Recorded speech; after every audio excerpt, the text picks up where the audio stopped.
Greenland's Prime Minister has reaffirmed that the Danish Autonomous Territory wants to forge its own future and that it doesn't want to become part of the United States.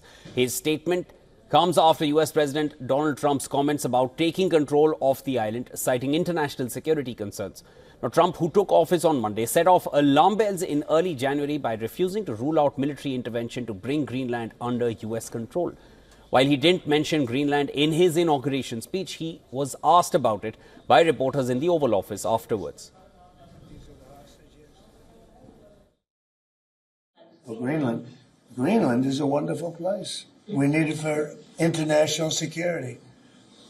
And I'm sure that Denmark will come along. I think it's costing them a lot of money to maintain it, to keep it. Defending the Arctic island's right to self-determination, Danish Prime Minister emphasized that Greenlanders want to decide their own future, free from Danish or American influence.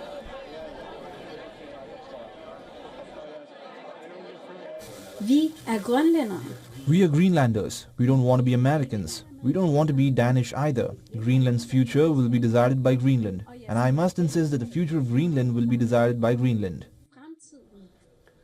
Interestingly, Greenland has a strategic location in the Arctic with an active US military base. It holds massive untapped mineral and oil reserves, although oil and uranium exploration are banned.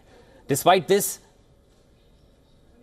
the Greenland leader has emphasized that Greenland is open to talks with Washington to safeguard US interests in the Arctic at a time when rivalries with China and Russia in the region are growing. The Prime Minister noted they've cooperated with the US for over 80 years. And officials are working to organize a meeting with the US to explain Greenland's position. Meanwhile, in Denmark, the people are hoping for a diplomatic solution. There's no reason to set things on fire.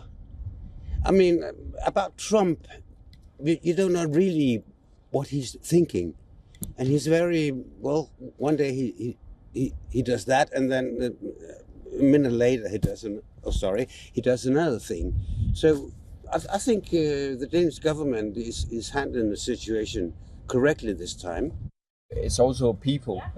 It's a whole culture up there, and I think, it's important that we don't really forget that there's we take the geopolitical or the strategical aspect out of it, and also think about the people that are up there, and just don't think of those like some not important part of the discussion. Also making headlines over the Trump-Greenland controversy is Danish politician Anders Vistisen. He was pulled up in European Parliament for using offensive language while reacting to Trump's plans for the island.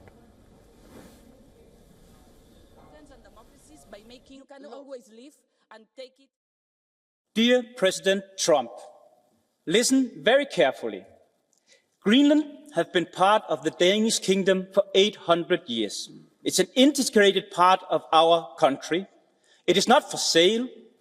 Let me put it in words you might understand.